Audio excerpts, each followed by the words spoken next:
நம சிவாய. திருச்சிற்றம்பலம். தென்னாடுடைய சிவனே போற்றி, எந்நாட்டவர்க்கும் இறைவா போற்றி. அனைத்து அடியார் பெருமக்களுக்கும் சிவனருட்பேரவை யூடியூப் சேனலின் வழியாக அடியேனின் அன்பு கலந்த வணக்கத்தை தெரிவித்துக் கொண்டு இன்றைக்கு திருப்பள்ளி எழுச்சி 4வது பாடலை சிந்திக்க முற்படுகின்றோம். இன்னிசை வீணையர் யாழினர் ஒருபால், இருக்கொடு தோத்திரம் இயம்பினர் ஒருபால், துண்ணிய பிணைமலர் கையினர் ஒருபால், தொழுகையர் அழுகையர் துவள்கையர் ஒருபால், சென்னியில் அஞ்சலி குப்பினர் ஒருபால், திருப்பெருந்துறை உரை சிவபெருமானே, என்னையும் ஆண்டு கொண்டு இன்னருள் புரியும் எம்பெருமான் பள்ளி எழுந்தருளாயே என்பது பாடலாகும்.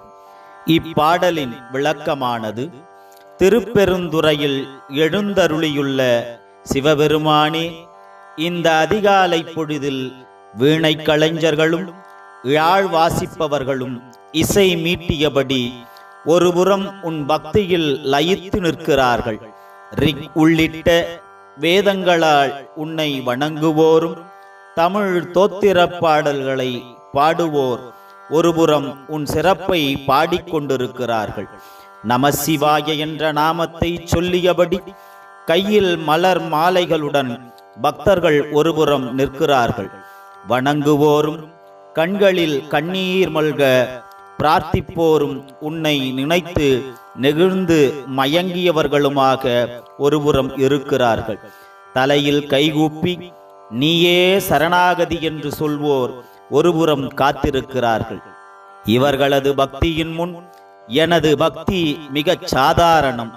எனது இறைவனே, அப்படிப்பட்ட என்னையும் ஆட்கொள்ள நீ பள்ளியில் இருந்து எழுந்தருள வேண்டும் என்பது இப்பாடலின் விளக்கமாகும்.